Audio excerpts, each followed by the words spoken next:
Hi, I'm Michael Laris, and this is Post Reports Weekend. It's Saturday, September 6th. I'm a local enterprise reporter, and what you're going to hear in a moment is a story I wrote about a musician who had brain surgery for a condition that affects more people than you think. I'll be narrating it. You'll hear audio from my phone calls with Mike Frazier's doctors, and when I talked with Mike, his guitar in hand, at a picnic table in Rock Creek Park in Washington, D.C. This reporting is part of a Washington Post series called Deep Reads. It's part of our commitment to narrative journalism. This story is about a songwriter born in Virginia who faced an agonizing medical mystery. A note to listeners, this story includes descriptions of medical procedures that can be a little graphic. Okay, here's the story.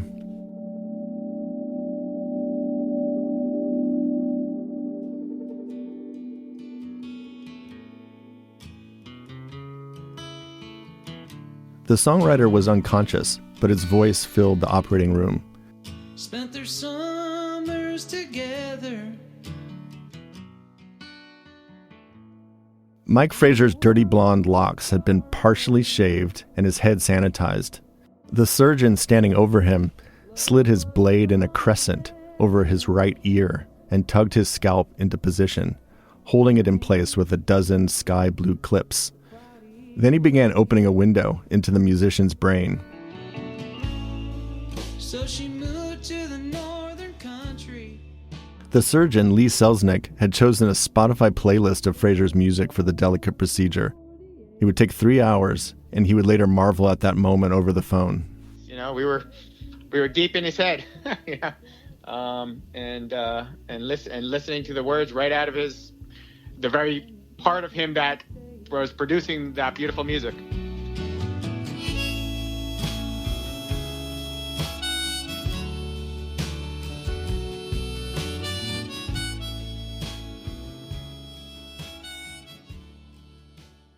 The task that day was to reach and remove the cause of the grievous pain that had besieged and mystified Mike for years.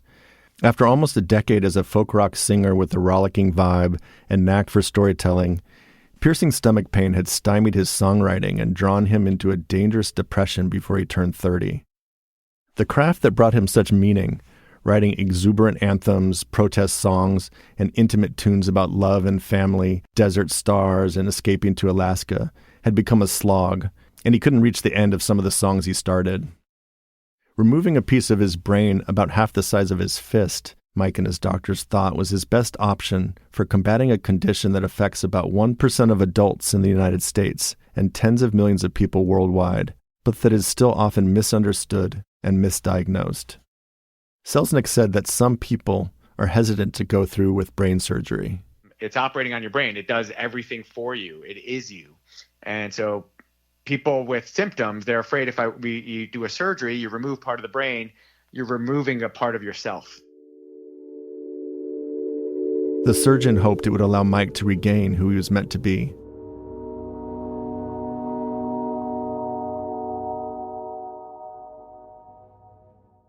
Mike was driving down Interstate 395 in Virginia, headed for a funeral when it struck. He thought, "Oh my God, I'm dying." It felt like he was stabbed in the gut, but the terrifying wave passed. And back in 2022, he settled on an explanation. It must have been a panic attack. During the following 2 years, the excruciating stabbing episodes became a paralyzing part of his life, eventually happening almost every time he ate. Doctors suggested it could be a digestive ailment, maybe acid reflux, but that didn't account for the severity of what he experienced or his broader descent.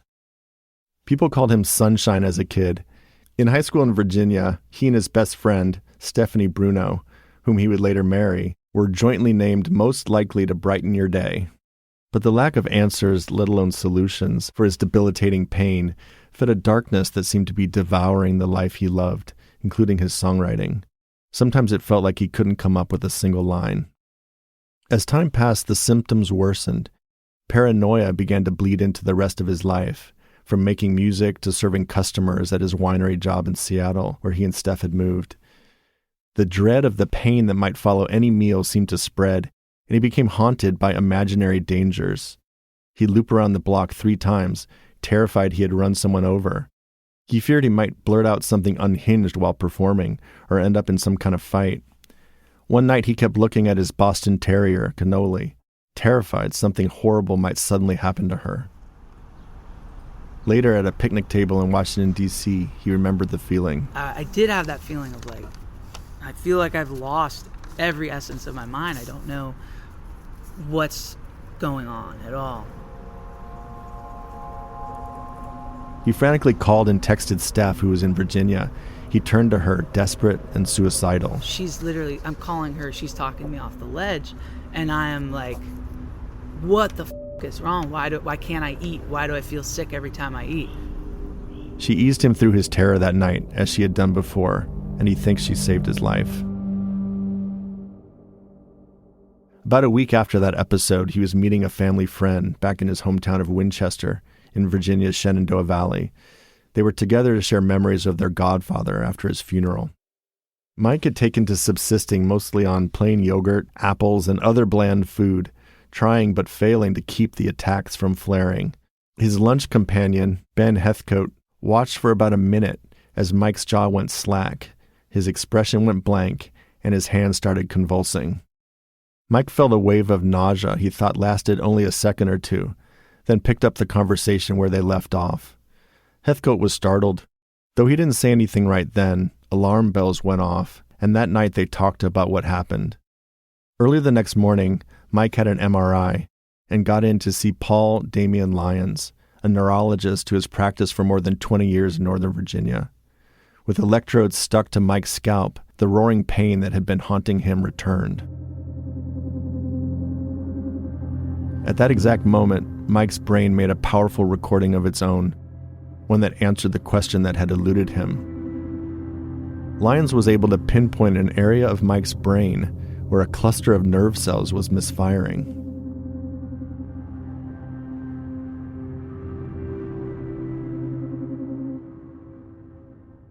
The brain is a mammoth network of about 86 billion neurons, cells that communicate using electrical and chemical signals to shape a person's thoughts, emotions, and actions. The routes followed by those signals, as the mind goes about its endless tasks, are called circuits, and one of Mike's had gone haywire. When the delicate balance of those signals gets disrupted, experts say it can lead to epilepsy, and that was Mike's diagnosis.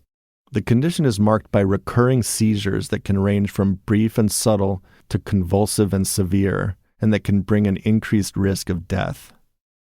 Despite numerous medical advancements, ignorance and stigma associated with epilepsy have led many people to try to keep it a secret, while others, such as Mike, remain in the dark and miss out on an early diagnosis. The convulsive seizures in popular portrayals, where patients jerk erratically, biting their tongues, miss the more subtle cues that frequently characterize epilepsy, Lyons said. One of Lyons' epilepsy patients simply became uncharacteristically quiet. Another, a senior citizen who became disoriented and had problems with language, was misdiagnosed with dementia. A third, a teenager, had seizures that mimicked psychosis, leaving her agitated, combative, and confined in psychiatric hospitals. For 2 years, Mike had premonitions of impending doom, along with the severe stomach problems that made it difficult to eat. In fact, those were all symptoms of seizures, Lyons said. Even with Steph's own epilepsy diagnosis years before, which followed obvious seizures, the couple hadn't considered Mike might be facing the same thing. About 2/3 of people can achieve seizure freedom, as doctors call it, using one of many available medicines. Others who have drug-resistant epilepsy can have surgery to remove or otherwise destroy the problem cells, or can use an implant to treat them. Delaying a diagnosis can have serious consequences. Lyons said your brain can, in essence, get good at seizures in the same way it can get good at playing the piano. Pathological learning, he called it. And he went on to describe how the brain learns epilepsy. So not all learning is good, right? There's pain, right? There's PTSD. There's addiction. Those are all circuitries of learning. So epilepsy is a circuit like everything we do. The more a circuit's used, the better it comes, and it's reinforced over time. But unfortunately, epilepsy, the more it occurs, the more that circuit's used, the more effective the brain becomes at seizing, and that's the pathway of drug-resistant epilepsy. Mike's brain kept getting better at pulling him down.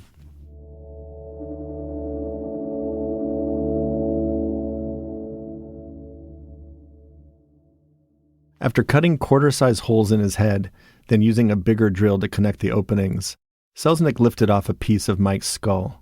It was about the diameter of a teacup. He sliced through the protective membrane beneath, called the dura, then reached the bumps and grooves of Mike's brain. Mike chose to have surgery because doctors weren't sure whether the abnormal cluster of cells sparking his problems might be a slow-growing cancer or caused by a congenital condition. The surgeon targeted the area with the misfiring cells toward the front of his right temporal lobe, just above his ear, using handheld forceps with an electrical tip to melt tissue and prevent bleeding. There could be other irritable clusters of cells nearby contributing to Mike's pain, so Selznick removed those too. It's an area that manages smelling, tasting, and digestion, so related symptoms are commonly paired with seizures. He stitched up the dura, reattached the piece of skull with titanium screws and plates, and closed Mike back up with 37 staples. Mike woke to what he called insane pain, partly from an incision affecting the muscle that controls his jaw. Selznick gave him a fist bump and said he sounded like Neil Young when he sang. It had all gone well. Mike's seizures and the stabbing pain that came with them were gone, and a biopsy would show the tissue was not cancerous. Still, he didn't understand the way his mind was working after the operation. He initially couldn't figure out how to play his guitar, and he said he wasn't experiencing the sudden improvement in his mental health that he had expected. I just assumed, the minute they cut this thing out of my brain, oh, well, I know I won't feel depressed anymore. So that was a rude awakening. Music became a tool in his recovery and a way to process his trauma before the operation. I had the first line I had, which is... He leaned on songwriting to try to capture the struggles and stirrings of hope that followed. He explored his mind being out of control in a song titled What's Wrong With Me. Leaves lay bare in the cold. Then, amid sleeplessness and severe pain, he imagined dancing California redwoods in a rousing follow-up. And I'm just strumming my guitar, crying, being like, wow, this is f***ing crazy. A playful exploration of extraterrestrials came next. And this one was just like me leaning real heavy into the cosmic vibe. In one disturbing moment, he was sure he no longer sounded like himself, so he wrote that into a song too. Then came a breakthrough. He first noticed something was happening in July last year while sitting outside reading Steph's recently published novel. He remembers ripping through 20 pages faster than he had ever read anything. Then on another morning soon after, he woke up and for the first time in his life had an opening verse and melody waiting in his head. It was an anti-war song. He had been writing songs since he was 13 and heard other songwriters talk about that happening to them, but he was deeply skeptical. Yeah, it was crazy. That's literally never happened to me. It's always been just puzzle pieces of okay, this verse might be cool, and then I'll write a couple more, and then I'll put this line here and this line there. But on this morning, the words and notes flowed. And man, that was sweet. I had never had that happen to me before. The operation had left him physically scarred and wrestling with recovery. But it was also freeing. He said, it felt like I literally had a blockage removed, He recorded the start of the song on his phone so it wouldn't evaporate, got himself to the couch, and finished World Without Empires that morning. At that point, I think I'm firing. I'm reading is easier, writing is easier, mental processing. I go in the kitchen, I start cutting up vegetables, and I'm like, what the f***? I've worked in kitchens since I was 18, and I've never been able to dice an onion before. And so I'm feeling good about that. And I'm also like, what the hell? He launched into another song. Sun streaming through the bay window woke him up around 5 a.m., so he just started writing. So if I continue writing. The initial bones for One Day I'll Find It came quickly. He got them down in his notebook with his black pen, crying some of the way through. Years of pain with no reprieve. Feels strange to have peace that kind of idea, like, well, now I feel all right. You know, I still feel it creeping in, start to panic yet again, thinking about how I almost lost my mind, thinking about how it breaks my heart each time. Try to keep the doors locked, the windows all shut tight, holding out for something I know one day I'll find. That became part of a 10-song musical diary chronicling his healing. It was his 7th record. The effects on Mike's songwriting are likely rooted in some of the deeper complexities of epilepsy, his doctors said. There are many electrical problems that aren't as severe as a full-blown seizure, but still leave a mark. Lyons said researchers using implanted monitoring devices found that patients who have one seizure a week might also have hundreds of small discharges every day of only a few seconds each. Those and even shorter blips may be significant enough on an electrical basis to cause poor cognitive function, he said. Mike's surgery likely removed that type of abnormal background signal, which could help explain the restoration and even sharpening he has described in his songwriting. Selznick, the doctor who removed the mass from Mike's brain, agrees. It's like being in a room with an incessant buzzing, he said. And then it stops, and you didn't even realize how stressful that was until it stops, and you feel this sense of relief. And so it's kind of that phenomena going on. The other issue is this has been an exceedingly emotional affair for him, with everything that he's been going through, thinking, does he have something terrible going on, like a cancer causing all this horrible pain? Just that sheer emotional response. I mean, he's just on a high right now. He's getting on with his life as a normal young adult again. So that goes a long way too.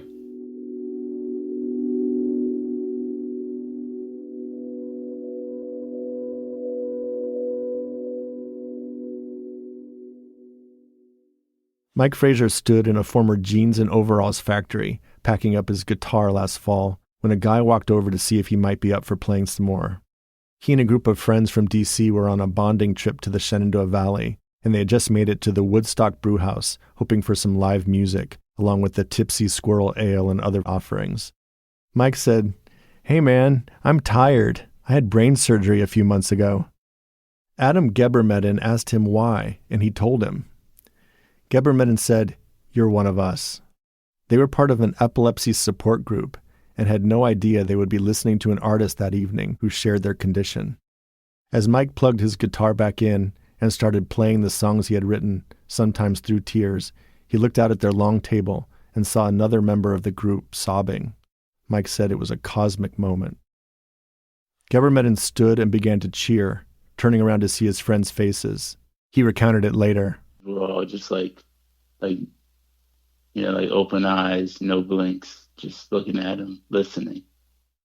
Members of the Share meetup group had come together to discuss their epilepsy stories earlier that day. Gebermedin's became more severe after a drunk driver hit him on the sidewalk, smashing his head. It had gotten him fired from his job as a physical therapist, with bosses fearful of his seizures, he said. Seeing Mike up there, refusing to retreat from the music he loved, really moved him. It really did change my thoughts on how I should not let epilepsy control me. A few months later, in April this year, Mike told Steph it was the first day he woke up and didn't feel like he was in survival mode. He had made it through. Steph could see it coming in the weeks before. She said, "There was one day where I was like, Mikey's back." Good evening, everyone. How y'all doing? Thank y'all so much for being here. A few days later, Mike released his latest record, April Days. It came out on April 25th, a year to the day after his surgery. I'm going to play a couple songs solo. I'm going to bring the band up. And I'll start with this one. Mike came back to Winchester in May and looked out at the hometown crowd. Lee Selznick, his surgeon, sat across from the stage. Mike's parents danced up front, and Steph came up to sing a few songs with him. He sang a haunting remembrance of his grandfather. Skin like parchment. Mike thanked his doctors for saving his life and ended with his own sing-along. I'm gonna heal. I'm gonna heal. I'm gonna heal my mind. Everybody together. We're gonna heal. He then threw it to the crowd, which came through. We're gonna heal our minds. We're gonna heal. We're gonna heal. We're gonna heal. He let his voice fade behind theirs. Everybody, one more. We're gonna heal. We're gonna heal. We're gonna heal our minds. One more. We're gonna heal. Then he left them with a question that seemed more like a declaration. We're gonna heal our minds. Won't it be just fine? Thank you very much. Take care of each other out there. Save the earth and the world. Thank you.